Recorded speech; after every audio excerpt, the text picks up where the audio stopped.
Seigneur, merci pour ton amour, merci pour ta grâce. Nous te rendons grâce, éternel notre Dieu, pour ton amour, pour ta faveur, Seigneur. Sois béni, éternel notre Dieu, toi l'incomparable Dieu, toi le véritable, le Dieu qui appelle à l'existence ce qui n'existait pas. Nous te bénissons, Seigneur, parce qu'il n'y a point de Dieu comme toi. Seigneur, nous sommes ici cette semaine pour célébrer la croix, pour célébrer ce que tu as fait à la croix pour nous. Seigneur Jésus, cette semaine où tous les chrétiens du monde célèbrent la victoire de la croix. Oh Seigneur, si nous sommes là encore aujourd'hui, c'est parce que nous reconnaissons que la croix est un mystère. Voilà pourquoi nous voulons parler de cela au nom puissant de Jésus-Christ. J'ai ainsi déclaré et prié et nous disons merci Seigneur Jésus-Christ et nous disons Amen. Amen, bien-aimés dans le Seigneur, que Dieu vous bénisse. Aujourd'hui, bien-aimés, nous sommes dans notre premier jour de notre séminaire pascal. Alors, bien-aimés, aujourd'hui, cette semaine, je voulais partager avec vous le mystère de 3 croix de Jésus. Est-ce que quelqu'un peut écrire le mystère de 3 croix de Jésus?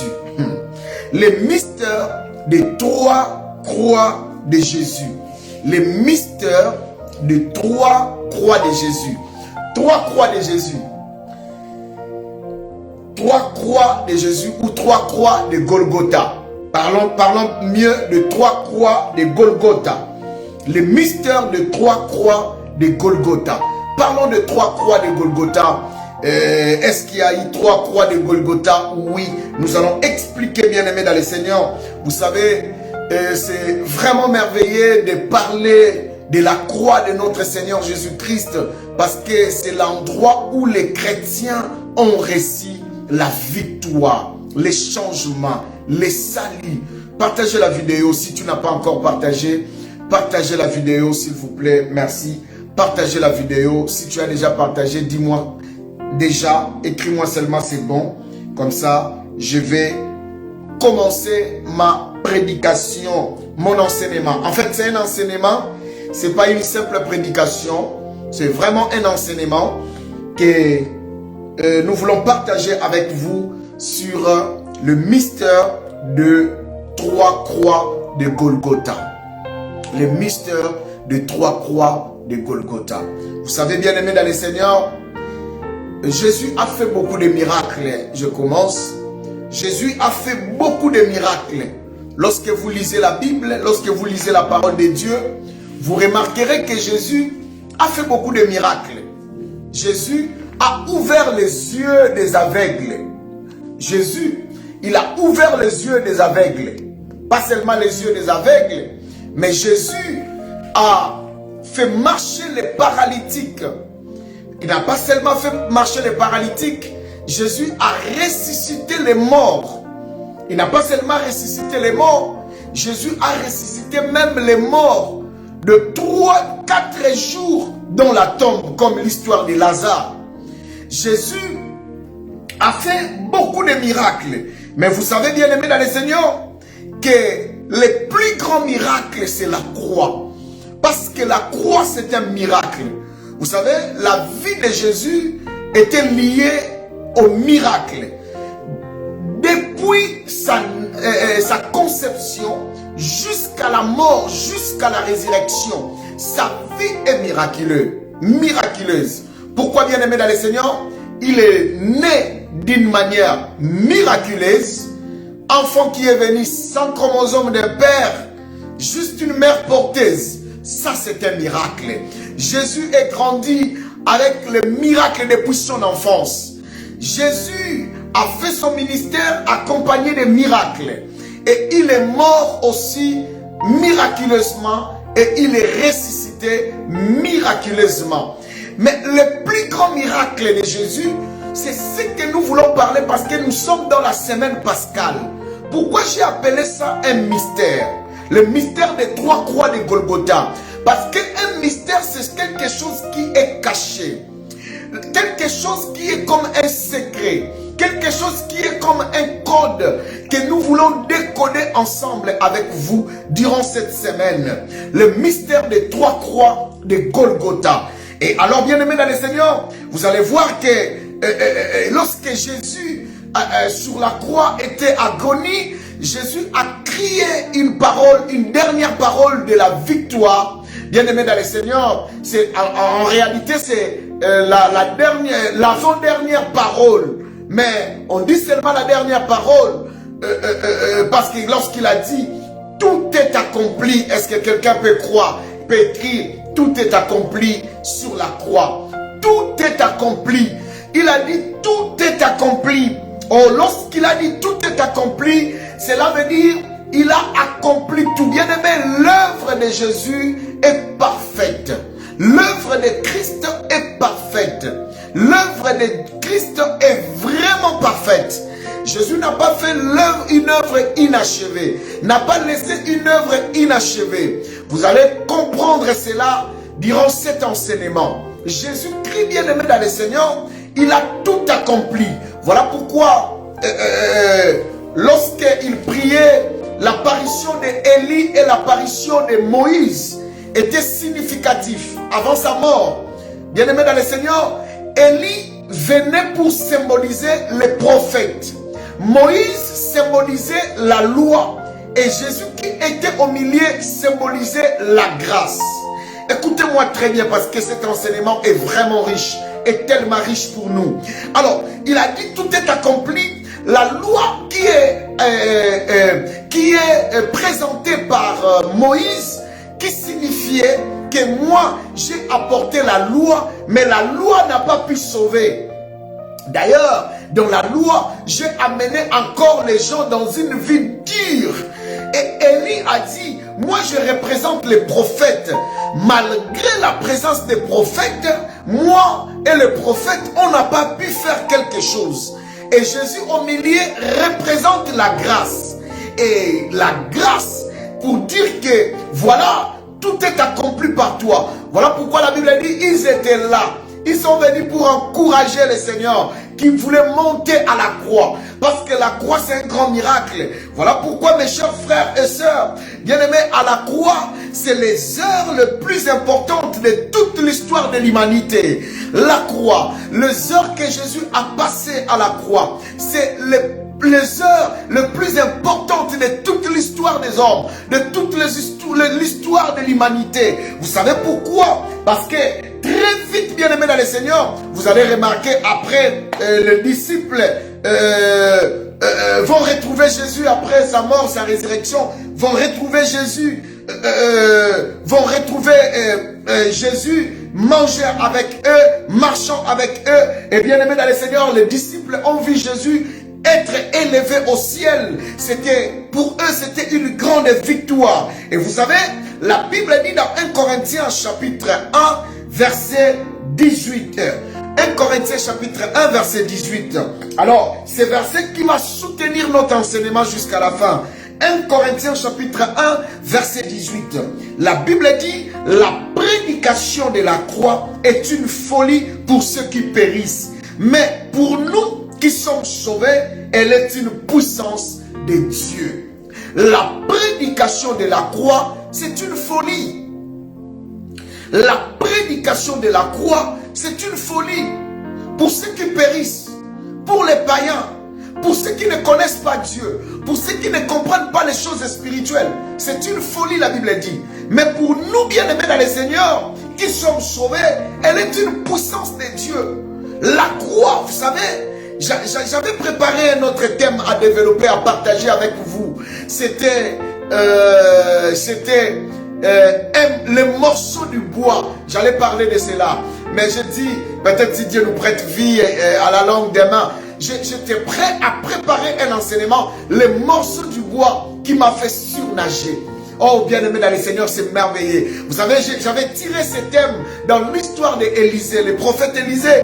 Lorsque les fils de prophètes ont dit au prophète Élisée, viens, accompagne-nous, nous voulons élargir l'endroit. Et l'un parmi les fils de prophètes avait emprunté l'âche. Et arrivé là-bas, pendant qu'il coupait, lâche les fers, bien-aimé dans le Seigneur, de sa machette, est tombé, bien-aimé, sous l'eau. Et il a dit, il a crié, je l'avais emprunté, cela n'appartenait pas à moi. Oh, le prophète qu'il a écouté, le prophète est venu, le prophète lui a dit, où est-il tombé? Oh, j'aime la parole de Dieu. Il avait dit, le prophète a pris un morceau de bois, il a mis là où lâche. Le fer était tombé et la Bible dit que le bois a fait, le morceau de bois a fait surnager le fer qui était sous l'eau. Bien-aimé dans le Seigneur, dans le principe de la physique, bien-aimé, cela n'existe pas. Bien-aimé, un morceau de bois ne peut pas tirer, ne peut pas faire surnager le fer qui est tombé sous l'eau. Et bien aimé dans le Seigneur, ça c'est un miracle. Et le morceau de bois c'est la croix. Le bois c'est la croix. Le bois c'est la croix. Et le fer c'est notre vie. C'est notre vie qui était sous l'eau, dans le péché, dans la profondeur, dans la perdition. La Bible dit, chacun suivait sa route. On était tous des errants comme des brebis. Et chacun suivait sa route. Et Jésus est venu comme le bon berger pour nous mettre dans les bons chemins. Le morceau du bois qui a fait surnager le fer. Et bien aimé dans le Seigneur, à la croix, le fer c'est nous. On était dans la profondeur du péché. Et Dieu, par Jésus-Christ, par la croix, il nous a fait surnager. Et bien aimé dans le Seigneur, c'est pourquoi il avait dit que la prédication de la croix est une folie. Ceux qui ne connaissent pas la croix, vous savez, il y a des gens qui disent, mais comment vous êtes sauvés sur un bois? D'ailleurs, Jésus n'était pas le seul à mourir sur la croix. Jésus n'était pas le seul à mourir sur la croix. Oui, Jésus n'était pas le seul à mourir sur la croix. Mais vous savez, bien-aimé dans le Seigneur, que la croix, bien-aimé, est un lieu de miracle. Je vais vous expliquer, bien-aimé. Vous savez que le diable ne voulait pas que Jésus monte à la croix. Est-ce que vous le savez? J'aimerais vous le révéler dans cet enseignement. Le diable n'avait pas voulu que Jésus puisse monter à la croix. C'est pourquoi, à maintes reprises, vous allez remarquer qu'un jour, la Bible nous montre que Jésus était menacé chez les pharisiens. On voulait même le tuer, bien-aimé dans le Seigneur. On voulait même le tuer. Et lorsque vous lisez dans Luc chapitre 4, versets 29 à 30, Luc chapitre 4, versets 29 à 30, Luc chapitre 4, versets 29 à 30, vous allez remarquer que dans sa prédication à Nazareth, les religieux de la ville, bien-aimés dans le Seigneur, voulaient se débarrasser de Jésus. Lorsque vous lisez ça, bien-aimés dans le Seigneur, ils ont fait des montages, bien-aimés, pour tuer Jésus. Ils l'ont précipité en bas pour le tuer. Vous savez, Jésus s'est échappé. Jésus est venu pour mourir. Mais pourquoi il ne pouvait pas se laisser mourir avec ces gens, entre les mains de ces gens? Mais Jésus savait que si je ne monte pas à la croix, les gens ne seront pas sauvés. Jésus leur échappa d'une manière mystique. Parce que si Jésus mourait, bien-aimé dans le Seigneur, alors, oui, effectivement, il allait mort comme un martyr. C'est normal. Mais le salut, c'était à la croix.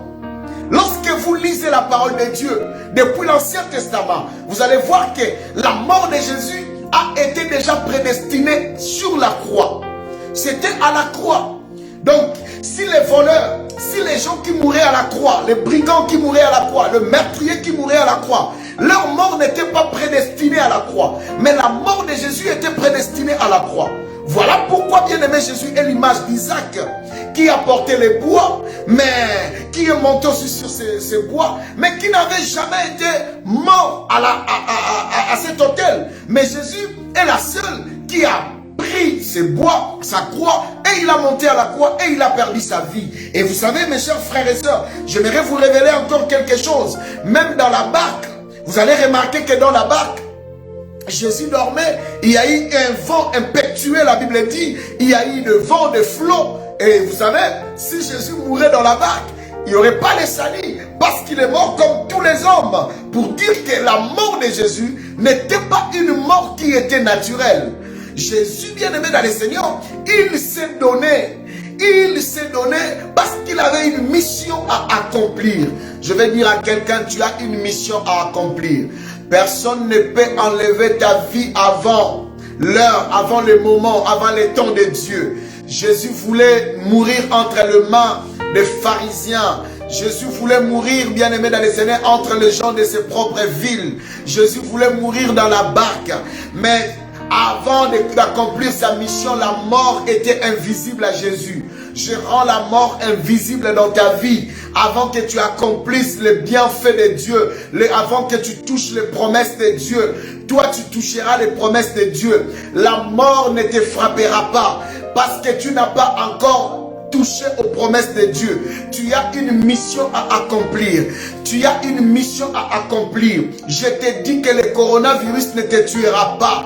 Le cancer ne te tuera pas. La diabète ne te tuera pas. Oh bien-aimé, je ne sais pas partout tu me suis, la malaria, la fièvre typhoïde, je ne sais même pas si c'est quoi. Ce que tu manges ne te tuera pas. Parce que toi, tu as une mission à accomplir. Celui qui a une mission à accomplir, bien-aimé, la mort est frappée d'aveuglement. Voilà pourquoi, bien-aimé, Jésus, bien-aimé, a été échappé à la mort. Le diable aurait réussi son plan, bien-aimé dans le Seigneur, parce que Jésus, il allait mourir sans la croix. Mais le but de Jésus, c'était pas mourir comme ça. C'était la croix parce que c'était prédestiné. Et vous savez, bien-aimé, à Golgotha, c'est un mystère de beaucoup de choses. Entre autres, bien-aimé dans le Seigneur, à la croix, c'est le mystère qu'on appelle le mystère du jugement dernier. Dis-moi, j'aime la parole, je vais ouvrir. Dis-moi, j'aime la parole. La croix, c'est le mystère du jugement dernier. La croix, c'est un mystère. Le premier mystère que je vais parler sur la croix, c'est le mystère du jugement dernier. Écoutez bien, aimés dans le Seigneur, dans Luc chapitre 23. Luc chapitre 23. Luc chapitre 23. Luc chapitre 23, verset 23. Luc chapitre 23, verset 23. Luc chapitre 23, verset 23. La Bible dit, lorsqu'ils arrivèrent au lieu nommé Golgotha, ce qui signifie lieu du crâne, ils les crucifièrent là, ainsi que deux voleurs, l'un à droite, l'autre à gauche. Les trois croix de Golgotha. J'avance.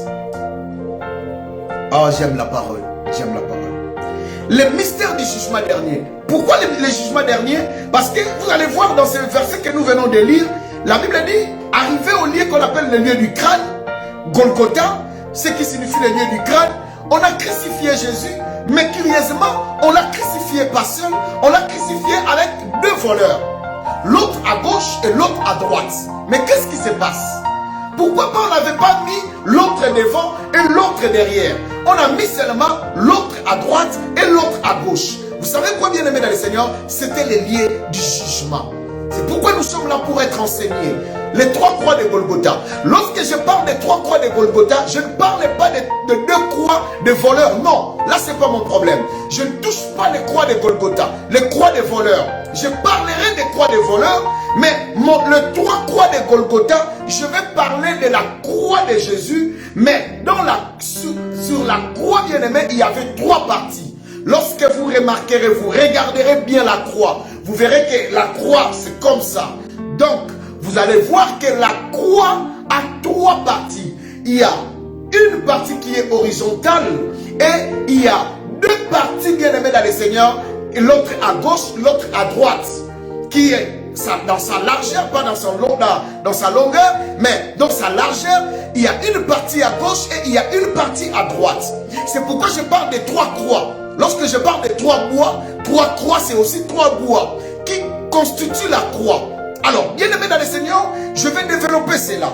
Pourquoi je dis que c'est le mystère du jugement dernier? Vous allez comprendre. Je suis loin de terminer cet enseignement parce que c'est un grand enseignement. Je suis loin de terminer, mais je vais vous donner l'essentiel. Écoutez mes chers frères et sœurs. La Bible nous montre que c'est un lieu de jugement. Pourquoi? Lisons Matthieu chapitre 25, versets 31 à 33. Matthieu chapitre 25, verset 31 à 33. Matthieu chapitre 25, verset 31 à 33. Je lis au nom du Seigneur Jésus. La Bible dit, lorsque le Fils de l'homme viendra dans sa gloire, avec tous les anges, il s'assiera sur le trône de sa gloire. Le trône de sa gloire. On voit déjà là-bas, on voit déjà le bois horizontal. Toutes les nations seront assemblées devant lui. Toutes les nations seront assemblées devant lui. Suivez très bien. Il séparera les uns d'avec les autres. Comme les bergers séparent les brebis avec les boucs. Souligne-moi ça. Bouc, si vraiment c'est ta Bible. Souligne-moi. Bouc. Il mettra les brebis à sa droite.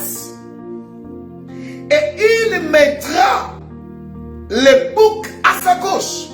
C'est pourquoi je dis la croix, c'est un mystère. Et ce mystère, premièrement, c'est le mystère du jugement dernier. Ici, nous sommes en train de voir la croix. Mais la Bible dit, lorsque Jésus viendra, il va séparer comme les bergers séparent les brebis et les boucs. Dans la bergerie, il n'y a pas que des brebis, il y a des boucs. Le pasteur Stéphane nous a parlé longtemps sur le thème des bons bergers. Il nous a parlé aussi des boucs. Les boucs sont parmi les brebis, mais qui ne sont pas des brebis. Les boucs sont des petits bien-aimés dans le Seigneur. Si quelqu'un connaît l'élevage, peut nous expliquer très bien. Les boucs, pour qu'une bouc avance, il faut taper sur sa tête. Il faut la frapper. Mais souvent, les brebis sont faciles à conduire que des boucs. Et la Bible dit qu'à la fin maintenant, Jésus dans les jugements derniers, il va séparer les boucs, il va séparer avec les brebis. Et les boucs, il leur mettra à gauche, souligne-moi bouc, à gauche. Et à droite, il mettra les brebis. Pourquoi il mettra les brebis à droite et il mettra les boucs à gauche? Le mystère des trois croix, c'est ça. Le mystère du jugement dernier. Et vous allez remarquer quelque chose d'important. Donc, à Golgotha, le voleur qui était à gauche était un bouc. Et le voleur qui était à droite, bien aimé dans le Seigneur, était une brebis. Dis-moi, j'aime la parole, je vais avancer, je vais ouvrir. Vous savez, bien aimé dans le Seigneur, lorsque tu lis la parole de Dieu, tu la comprends. Bien aimé dans le Seigneur, c'est une joie immense. Ok, sur la croix, lorsque Jésus était là, c'était prophétique. Le voleur de gauche était l'image des boucs et le voleur de droite était l'image des brebis. C'est pourquoi, bien aimé dans le Seigneur, dans Luc chapitre 23, dans Luc chapitre 23, verset 33, dans Luc chapitre 23, verset 33, je vais vous parler maintenant de la croix. Je vais vous parler de la croix de gauche. Je vais rester aujourd'hui de la croix de gauche. Là, vous m'avez déjà compris. Je parle des trois croix de Golgotha. Cela veut dire, la croix, c'est comme ça. Il y avait trois parties. Le bois, il y a quelque part, il y a le milieu et il y a la partie de droite et il y a la partie de gauche. Donc, lorsque vous comprenez, vous allez comprendre qu'il y avait trois croix à Golgotha. Trois croix. La croix de Jésus, il y avait une partie de gauche et il y avait une partie de droite et il y avait une partie de milieu. Mais je vais aujourd'hui vous parler de la partie juste de la partie de gauche aujourd'hui. Je vais m'asseoir plus dans la partie de gauche. Vous allez remarquer, bien aimé dans le Seigneur, que Jésus-Christ était au milieu comme un juge. Et le juge, comme la Bible nous dit, que lorsqu'il viendra, il sera assis sur son trône et il va séparer les brebis et les boucs. Ok, bien aimé dans le Seigneur, les boucs c'est à gauche et les brebis c'est à droite. Le voleur qui était à gauche est l'image des boucs et le voleur qui était à droite est l'image des brebis. Et vous savez, bien aimé dans le Seigneur, dans Luc chapitre 23 verset 33, dans Luc chapitre 23 verset 33, l'un des malfaiteurs crucifié l'injuriait disant: n'es-tu pas le Christ? Sauve-toi toi-même et sauve-nous. Là c'est le bouc. Lui qui était à gauche. Je suis en train de parler de la croix de gauche maintenant. Je parle des trois croix. Mais là je suis en train de parler de la croix de gauche. Le voleur, le malfaiteur, le brigand qui dit: n'es-tu pas le Christ? Sauve-toi toi-même et sauve-nous. Je peux aussi appeler la croix de gauche la croix de la rébellion. La croix de la rébellion, la croix de gauche est aussi la croix de la rébellion. Parce que ces voleurs bien-aimés dans le Seigneur qui occupaient les côtés là. C'était l'image des boucs. Or, les boucs bien-aimés dans le Seigneur, péjorativement parlant, bien-aimés dans le Seigneur, était un homme repoussant une odeur rappelant celle d'un animal. Oui, pourquoi je parle de l'odeur? Parce que le bouc est l'image de l'odeur.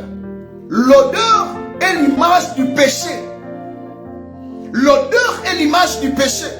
Ce n'est pas moi qui l'ai dit. Nous allons le voir dans la parole de Dieu. Écoutez, bien-aimés dans le Seigneur. Je suis en train de parler des boucs. Dans le livre de Esdras, chapitre 6, verset 10. Esdras, chapitre 6, verset 10. Je disais Esdras, chapitre 6, verset 10. Esdras, chapitre 6, verset 10. La Bible dit, bien-aimés dans le Seigneur, parle des sacrifices de bonnes odeurs. Donc, si la Bible nous parle des sacrifices de bonnes odeurs, cela veut dire, bien-aimés dans le Seigneur, qu'il y a aussi les sacrifices de mauvaises odeurs. Parce que ici, la Bible précise que c'est les sacrifices de bonnes odeurs. C'est pas seulement Esdras, le prophète Esdras qui le dit, mais aussi, bien-aimés dans le Seigneur, dans 2 Corinthiens. 2 Corinthiens, chapitre 2, verset 16. 2 Corinthiens, chapitre 2, verset 16. La Bible dit, osant une odeur de mort, donnant la mort, aux autres une odeur de vie, donnant la vie. La Bible nous parle toujours de 2 odeurs. L'odeur de la mort et l'odeur de la vie qui donne la vie et l'odeur de la mort qui donne la mort. Or, le côté gauche, bien-aimé dans le Seigneur, est réservé pour les perdants, les candidats de l'enfer. Suivez-moi très bien. Lorsque vous lisez la parole de Dieu, vous allez voir quelque chose que j'ai aimé dans Genèse chapitre 37, verset 31. Dans Genèse chapitre 37, verset 31, il y a quelque chose que j'ai aimé. Ici, vous allez voir que les frères de Joseph, ils ont pris la tunique de Joseph de multicolore. Quand ils ont tué, la Bible dit, ils ont pris le sang de bouc. Ah non, j'aime la parole. Dis-moi, j'aime la parole, je vais avancer. Dis-moi, j'aime la parole, je vais avancer. Non, la parole de Dieu est tellement magnifique. Pourquoi seulement ils ont utilisé la bouc? Pourquoi seulement ils ont pris le sang de bouc? Pourquoi seulement ils n'ont pas voulu mettre le sang, ils n'ont pas voulu mettre le sang de notre animal? Ils ont seulement choisi le sang de bouc, bien-aimé dans le Seigneur. Pourquoi, vous savez? Et lorsque la Bible dit, on a amené les vêtements de Joseph à Jacob, dans Genèse chapitre 37, verset 31, la Bible dit, Jacob, les frères de Jacob ont dit à leur père, regarde, reconnais ces vêtements si c'est à toi. Et la Bible nous dit que Jacob a reconnu les vêtements de son fils et il a commencé à pleurer. Or qu'en réalité, Jacob ne plairait pas Joseph. Jacob était en train de plairer le bouc qui était mort à la place de Joseph. Je vais dire à quelqu'un ce soir, tes ennemis n'ont pas le pouvoir de te tuer, car il y a toujours la substitution. Je vais dire à quelqu'un, il y aura quelque chose qui va mourir à ta place. Il y a quelque chose, il y a un sacrifice qui se prépare. Mais il y aura quelque chose qui mourra à ta place. Vous savez, entre eux, ils ont fait les débats. Les autres ont dit, tuons-les. Les autres ont dit, non, c'est notre frère. Mais faisons la substitution. Tuons un animal. Je vais dire à quelqu'un, la mort qui était prédestinée pour Isaac, la mort qui était prédestinée pour Abraham, c'était pour Isaac. Or que Dieu savait qu'il y a la substitution. La Bible dit, écoutez très bien, ah bien-aimé, la Bible dit, arrivé au mont Morija, au lieu qu'Abraham tue l'enfant, Dieu a fait sortir un bélier. Vous savez, le bélier est l'image d'un animal sacré. Et dans d'autres traditions, dans la mythologie ancienne, le bélier bien-aimé est aussi l'image de roi. Oh, que Jésus est le roi. Et le bélier bélier là, vous savez, j'ai suivi un prédicateur aujourd'hui qui parlait de ces béliers. J'ai aimé la façon dont il a développé les béliers. Il a ajouté encore mon intelligence. Il a dit un bélier, si vous le voyez dans les endroits là comme sur la montagne, déjà un bélier ne peut pas monter lui-même là-bas. Et si vous voyez un bélier, retenez, il faut que vous remarquez que le bélier doit avoir un fil au cou. Cela veut dire qu'il y a un homme qui l'a touché. Il y a un homme qui est son propriétaire. Mais la Bible dit que le bélier était attaché dans les cornes. Alléluia. Cela veut dire que le bélier, c'était Dieu qui l'a amené là pour la substitution. Je veux dire à quelqu'un, Dieu remplacera les sacrifices de la sorcellerie. Ils vont se remplacer. Ils vont se tuer. Ils vont se détruire. Ils vont boire leur propre sang. Dans ta famille, il n'y aura pas la mort. Parce que Jésus était substitué. Je veux dire à quelqu'un, il n'y aura pas quelqu'un qui va mourir à haut. Tu ne vas pas mourir. Ta mère ne va pas mourir. Ton père ne va pas mourir. Tes frères ne vont pas mourir. Bien-aimé, il y a la substitution quelque part. Donc, le bélier était attaché par les cornes. C'est seulement Dieu qui pouvait amener le bélier là. Et Abraham l'avait compris. Oh, bien-aimé dans le Seigneur, c'est seulement Dieu qui pouvait envoyer Jésus comme le bélier pour venir mourir. Car aucun homme ne pouvait se manifester pour se sacrifier. Oh, dis-moi, j'aime la parole. Je vais avancer. Oh, j'aime la parole. Non, franchement, j'aime la parole. J'aime la parole. Est-ce que quelqu'un peut m'écrire encore? J'aime la parole. J'aime la parole. J'aime la parole. Est-ce que quelqu'un peut écrire j'aime la parole? J'aime la parole. Non, c'est merveilleux la parole de Dieu. C'est merveilleux. C'est pourquoi, bien aimé dans le Seigneur, non, Jésus a un mystique. Jésus a un mystique. Nayoka nangai koloba. Yaya, nayoka nangai koloba. Nayoka nangai koloba. Yeye, nayoka nangai koloba. Bato koloba kama kambo. Esalamaka na mokili. Nayoka nangai koloba. Bato koloba kama kambo. Esalamaka na mokili. Nayoka nangai koloba. Yeye.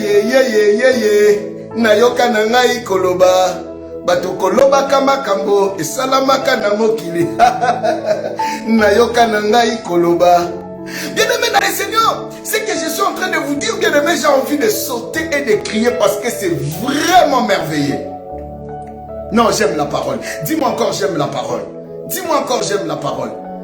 Dis-moi encore, j'aime la parole. Vous savez, bien-aimé dans le Seigneur, quel est ce... Oh non. Laissez-moi d'abord avancer. La Bible dit que les frères de Joseph ont amené les vêtements de Joseph. Or que le sang qui était là, c'était le sang des boucs. Pourquoi seulement c'était le sang des boucs? Or que Jésus a dit, il mettra les boucs à côté, à gauche. Or que le voleur, la première partie du croix, c'est la partie gauche. Je viendrai vers vous. Je vais vous montrer pourquoi la partie gauche. Or, bien aimé dans le Seigneur, la partie gauche, c'était réservé aux perdants. La partie gauche, c'était réservé aux candidats de l'enfer. À ceux qui iront en enfer. Non, mes chers frères et sœurs, non, soyons sérieux. Soyons sérieux. J'aime la parole. J'aime la parole. J'aime la parole. J'aime la parole. J'aime la parole. J'aime la parole. J'aime la parole. Non, bien-aimé dans le Seigneur. Écoutez, ok, dans Matthieu chapitre 25. Matthieu chapitre 25, verset 41 à 43. Matthieu chapitre 25, verset 41 à 43. La Bible dit, il dira à ceux qui seront à sa gauche, retirez-vous de moi, maudits, allez dans le feu éternel qui a été préparé pour les diables et pour ses anges. Car j'ai eu faim et vous ne m'avez pas donné à manger. J'ai eu soif et vous ne m'avez pas donné à boire. J'étais étranger et vous ne m'avez pas accueilli. J'étais nu et vous ne m'avez pas vêtu. J'étais malade et en prison et vous ne m'avez pas visité. Oh, le verset 40 dit, bien-aimé, il leur répondra, je vous l'ai dit en vérité, toutes les fois que vous n'avez pas fait ces choses à l'un de ces petits, c'est à moi que vous les avez pas faites. Écoutez, toi qui es là, bien-aimé dans le Seigneur, lorsqu'on dit donnons aux pauvres, toi tu n'en as pas. On dit l'offrande, l'aumône, toi tu n'en as pas, bien-aimé dans le Seigneur. Lorsqu'on dit l'aumône, toi tu n'en as pas. On dit on demande l'argent pour les pauvres, toi tu n'en as pas. Aider les autres, les gens qui souffrent, les veuves, toi tu n'en as pas. Toujours des prétextes. Jésus a dit, ces jours-là, il vous dira, lorsque je manquais, tu ne m'as pas donné. Lorsque je faisais ceci, tu ne m'as pas fait cela. Écoutez, je vais avancer. Pourquoi? Parce que la partie gauche, c'était la partie des perdants. Or que le sang des boucs, j'étais en train de dire que Jacob qui plairait, or qu'il plairait le bouc. Je vais dire à quelqu'un, le fils de la promesse ne meurt jamais. Joseph doit arriver en Égypte. Il doit monter au trône. Je vais dire à quelqu'un, ta bénédiction là, bien-aimé dans le Seigneur, n'est pas morte. Ton mariage n'est pas morte. Alors arrête de pleurer pour une autre chose qui était morte. Les sangs que tu vois, les célibats que tu vois, ce n'est pas ton célibat. Les échecs que tu subis, ce n'est pas tes échecs. La pauvreté là, ce n'est pas ta pauvreté. Le blocage, ce n'est pas à toi. Si tu pleures, tu es en train de pleurer les sangs des boucs. Imaginez-vous, Jacob a pleuré plusieurs années, or qu'il n'a jamais pleuré Joseph. Il pleurait qu'une boucle qui était morte. Ce qui est à toi est à toi. Ta bénédiction n'est pas morte. Ce qui est à toi. Alors arrête de pleurer comme si tu as perdu. Arrête de pleurer comme si tu faisais partie on dit quoi? La partie majoritaire des perdants. Hein? Comme si tu faisais partie de la paix perdue.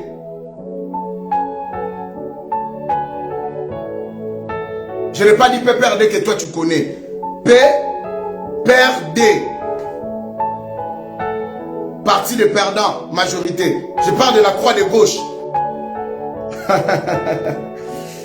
Alors, là c'est le mystère des jugements. Premier mystère, la partie de gauche, c'est le mystère des jugements. Des jugements, les jugements derniers. Partie gauche. Deuxième mystère, bien-aimé dans le Seigneur, Ecclésiaste, chapitre 10, verset 2. Ecclésiaste, chapitre 10, verset 2. La Bible dit, le cœur des justes est à sa droite. Le cœur de l'insensé est à sa gauche. Waouh! Quel mystère! Dis-moi encore, j'aime la parole. Non, quel mystère! Quel mystère, bien-aimé dans le Seigneur! Pourquoi seulement le cœur des justes est à sa droite? Et pourquoi seulement le cœur, bien-aimé dans le Seigneur, de l'insensé est à sa gauche? Pourquoi? Donc, gauche est réservée pour les insensés. Voilà pourquoi le brigand qui était à gauche, il a dit au Seigneur Jésus que voilà, parce que c'est la partie des insensés. Il était insensé. Voilà pourquoi il s'est précipité. Si tu es le Christ, sauve-toi toi-même et sauve-nous. C'est un insensé, la partie gauche. Voilà pourquoi la Bible dit que le mystère, le cœur du sage est à sa droite et le cœur de l'insensé est à sa gauche. Pourquoi, bien-aimé dans le Seigneur, vous savez, écoutez, bien-aimé dans le Seigneur, je vais vous révéler ce mystère. Dans les croix de gauche, bien-aimé dans le Seigneur, n'oubliez pas, bien-aimé dans le Seigneur, ce voleur, sur sa croix, ce voleur avait 3 clous à gauche. 3 clous à gauche. Ce voleur avait 3 clous. Vous le savez, vous tous. Ce voleur avait 3 clous. Je parle de la croix de gauche. Ce voleur avait 3 clous. Pourquoi? Il y avait un à la main gauche, un à la main droite et un au pied. Et qu'est-ce que signifient ces 3 clous? Je suis toujours parti gauche. Et ici, il avait dit que le cœur de l'insensé est à gauche et le cœur de juste est à droite. Là, c'est un mystère. Et vous savez, bien aimé dans le Seigneur, les 3 clous de ces voleurs, c'est les 3 péchés qui caractérisent le diable et ses acolytes. Les 3 clous de sa croix, bien aimé dans le Seigneur, est caractérisé aux 3 péchés du diable et de ses acolytes. Alors je vais parler de ces 3. C'est orgueil, mensonge et l'incrédulité. Orgueil, mensonge et l'incrédulité. Là, c'est les trois clous. Je suis en train de développer.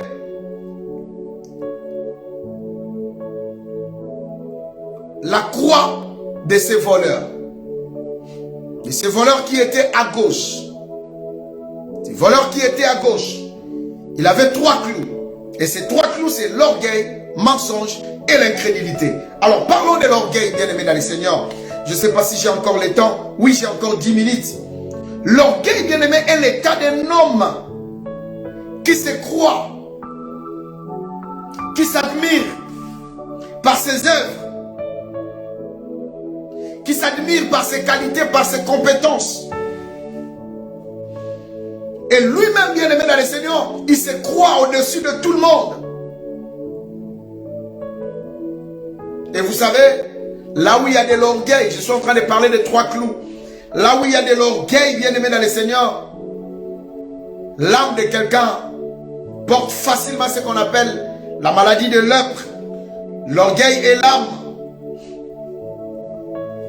C'est comme la lèpre qui est sur le corps. Un homme orgueilleux. Un homme qui est orgueilleux. Voilà pourquoi, bien-aimé, l'orgueil tue et l'orgueil rabaisse. C'est pourquoi, bien-aimé, on peut rencontrer des hommes debout de leur carrière chrétienne, de leur ministère, de leur carrière, je ne sais pas moi où, mais en peu de temps, ils commencent à devenir orgueilleux. Et vous savez, l'orgueil est un compagnon de la méchanceté. Lorsque quelqu'un vit avec de l'orgueil, automatiquement la méchanceté vient. Parce que l'orgueil est un bon accompagnateur des méchants, qui accompagne des méchants. Et bien aimé, lorsque quelqu'un a ces caractéristiques de l'orgueil, directement, bien aimé dans le Seigneur, il est à gauche. Et bien aimé dans le Seigneur, vous savez, j'ai beaucoup de versets à vous donner, mais je n'aurai pas le temps. Mais lisez vous-même, prenez le temps de méditer, lisez Job chapitre 20, verset 6. Job chapitre 20, verset 6. Lisez aussi Job chapitre 35, verset 12. Je vous bombarde des versets. Psaume chapitre 31, verset 19. Psaume 73, verset 6. Psaume 119, verset 51. Psaume 123, verset 4. Et Proverbe 21, verset 24. Proverbe 14, verset 3. Alors, bien-aimés dans le Seigneur, beaucoup de gens, à cause de la beauté, elles croient ou ils croient qu'il est plus que les autres. Bien-aimés, ça c'est le clou de la croix de gauche. Un clou de la croix de gauche, l'orgueil. Tu te crois juste avec pour le titre de séjour que tu as. Tu penses que tu es plus que les autres. Tu crois juste pour un logement que tu es plus que les autres, plus meilleur. Tu penses que parce que tu es marié, tu penses que tu es plus que les autres. Tu penses que ce que tu as te donne, te gonfle les épaules, te fait croire que tout le monde est en bas. L'orgueil, parce que tu as les enfants. L'orgueil, parce que tu as une voiture. L'orgueil, bien aimé dans le Seigneur, si tu vis dans l'orgueil, vous savez, bien aimé, l'orgueil des pharisiens les a empêchés d'aller se baptiser. Lorsque Jean baptisait, bien aimé dans le Seigneur, c'est pourquoi Jésus leur dit, ils ont rendu utile à leur égard les desseins de Dieu. Lorsque vous lisez Luc chapitre 7, verset 30, vous savez, à cause de l'orgueil, les pharisiens n'ont même pas voulu aller se baptiser lorsque Jean baptisait les gens. Mais Jésus qui était humble, il s'est humilié. Lorsque Jean l'a vu, il a dit, mais je ne suis pas même digne d'ouvrir les croix de tes sandales. Mais Jésus a dit, fais ton travail. C'est ça, bien aimé dans le Seigneur. J'avais suivi un prédicateur la semaine dernière. J'ai aimé sa définition de l'humilité. Il a dit, l'humilité, ce n'est pas le fait de te rabaisser seulement. Non, là tu n'es pas humble. L'humilité, c'est le fait de te rabaisser et d'élever l'autre. Lorsque tu te rabaisses et tu élèves l'autre, c'est ça que tu es humble. Alors, arrêtons de faire croire aux gens que tu es humble, par contre, tu es un orgueilleux.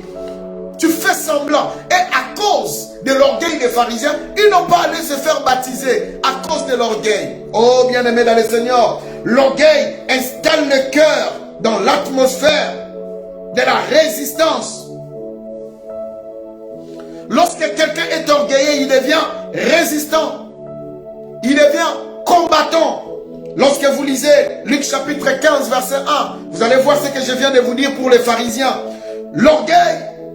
L'orgueil, bien-aimé dans le Seigneur, est résistant. Fait entrer quelqu'un dans l'atmosphère de la résistance. Tu vas commencer à résister tout. Tu vas commencer à rejeter tout à cause de l'orgueil. Et tu commettras beaucoup de bêtises, beaucoup de fautes. Et deuxième chose de l'orgueil est le grand isolant, bien-aimé dans le Seigneur. L'orgueil est le grand isolant. Lorsque quelqu'un, bien-aimé dans le Seigneur, vit dans l'orgueil, il devient isolant. Cela veut dire les choses de dehors ne vont plus influencer sa vie. Or qu'il y a des choses qui nous aident à comprendre, qui nous aident à avancer, qui nous aident à progresser. Vous savez, lorsque tu es orgueilleux, même les gens n'auront plus le temps de te conseiller. Même s'ils te voient en train de commettre une bêtise, ils vont te laisser aller dans tes bêtises jusqu'à la fin. L'orgueil, bien-aimé dans le Seigneur. Tu dois apprendre à respecter les autres. Tu dois apprendre à écouter aussi les autres. Vous savez, je l'ai déjà dit, j'ai déjà relaté cette histoire. Or que la Bible dit, quiconque sera élevé sera rabaissé. Écoutez, je vous ai déjà dit, la Bible dit, Dieu résiste aux orgueilleux. Or que la Bible nous dit de résister au diable. Cela veut dire un orgueilleux est plus grand que le diable, est plus fort que le diable. Voilà pourquoi quand c'est l'orgueil, Dieu dit lui-même, je vais résister aux orgueilleux. Quant à vous, résistez au diable. Bien-aimé, attention. Il y a des gens que tu vois qui ne connaissent rien dans la vie. Attention, ils peuvent savoir quelque chose. Je vous annonce déjà la semaine prochaine. Je serai en direct avec vous avec un programme spécial. Je vous parlerai sur les mystères des guides. Beaucoup de gens échouent dans la vie parce qu'il manque les guides, les bons guides de la vie. La semaine prochaine, j'aurai un programme spécial avec vous.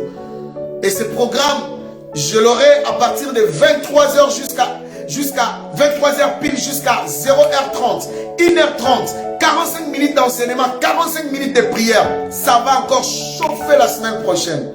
Que Dieu nous prête vie. Et vous savez quoi, bien-aimé dans le Seigneur? Je vais terminer ici. Vous savez, il y avait une histoire, je l'ai déjà relatée à l'église. Mais je vais terminer avec ça. Quand tu es orgueilleux, tu te crois trop. Tu sous-estimes les autres.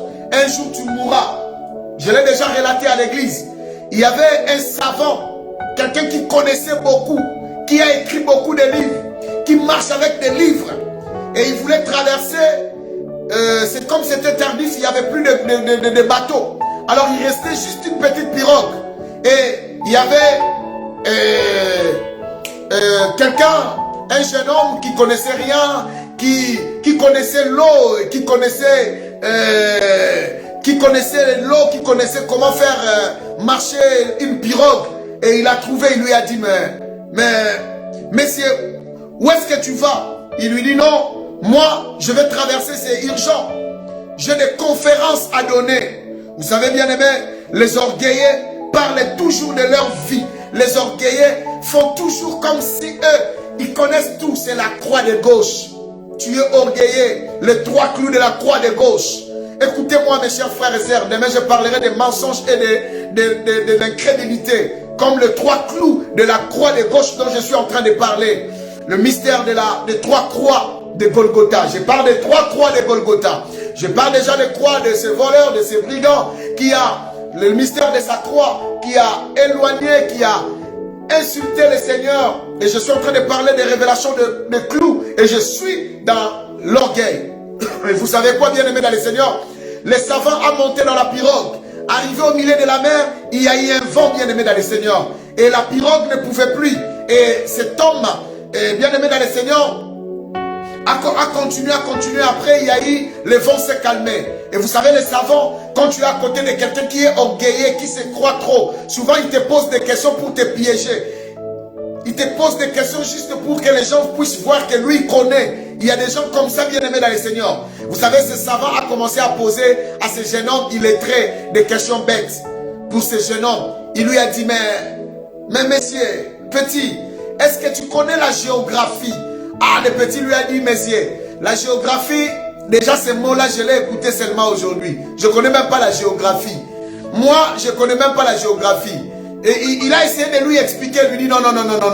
Moi, on m'a dit que notre village commence là-bas et se finit là-bas. Je n'ai pas besoin de la géographie. Ils ont marché encore. Les savants posent encore une deuxième question. Petit, est-ce que tu connais la mathématique? Ah! Le petit a dit, la mathématique? La mathématique? C'est la première fois que j'écoute ces noms-là. Moi, je ne connais pas. Les savants ont essayé de l'expliquer. Il a dit non. Moi, je sais que si j'ai autant de quantité de poissons, je vends, j'ai autant, je fais ceci, je fais cela. En bien-aimé, arrivé encore, les savants continuent à poser les questions. Troisième question, est-ce que tu connais ce qu'on appelle le boussole? Est-ce que tu connais la boussole? Oh, le petit a dit, boussole déjà c'est quoi là? Ah, il a essayé d'expliquer, il a dit non, moi je sais seulement que s'il y a le vent qui vient de ce côté, il faut faire de ce côté pour atteindre telle côte. Et vous savez, le petit, la première question, le savant lui avait dit, tu as perdu, tu ne connais pas la géographie toi, tu as perdu 25% de ta vie. Sur 100%, les jeunes hommes restent avec 75%. La deuxième question de la mathématique, il lui a dit, tu as perdu 25% de ta vie, parce que tu ne connais rien. Et la troisième question, il a dit, tu as perdu encore 25%. Donc sur 100%, ce petit a déjà perdu 75%. Il lui reste seulement 25%. Orgueillé. Et bien aimé, il lui a posé encore la quatrième question, il lui a dit, mais petit, est-ce que tu connais? Directement, il y a eu le vent qui est venu, a fait renverser la pirogue, il y a eu le vent, il y a eu le flot. Le jeune homme a dit, viens, on doit jeter vos livres pour léger la pirogue, sinon on n'y arrivera pas. Le vieux a dit, oh petit, c'est rien, jette, moi, j'ai une tête bien faite. C'est moi qui l'ai écrit, je vais encore écrire. D'ailleurs, j'ai encore des manuscrits. Vous savez, les gens qui ont beaucoup étudié, hein, ils sont comme ça. Parano.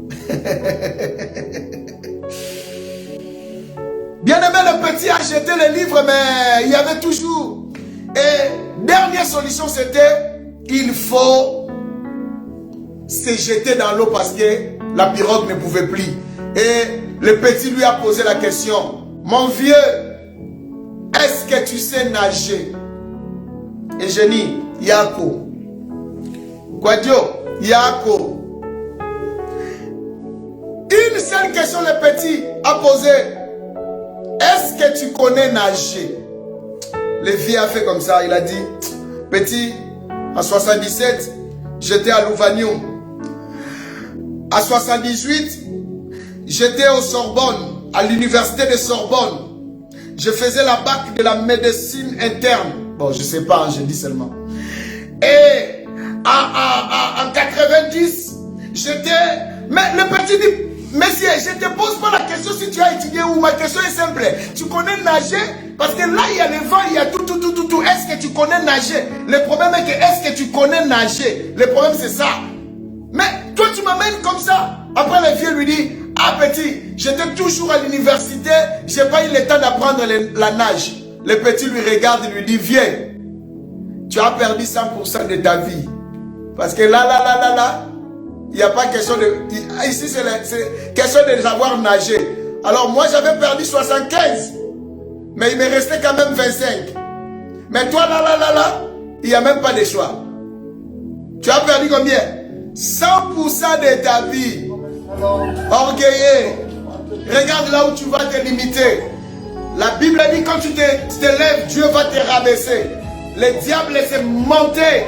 Dieu l'a rabaissé, l'a jeté sur la terre. Le mystère de 3 croix de Golgotha. Je suis à la croix de gauche.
Que Dieu vous bénisse. Seigneur, merci pour ton amour.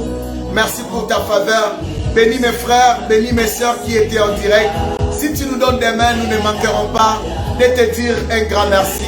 Au nom de Jésus, j'ai ainsi déclaré, prié. Nous disons Amen 3 fois. Amen, Amen, Amen. Les mystères des 3 croix de Golgotha. Partagez cette vidéo si vous n'avez pas encore partagé.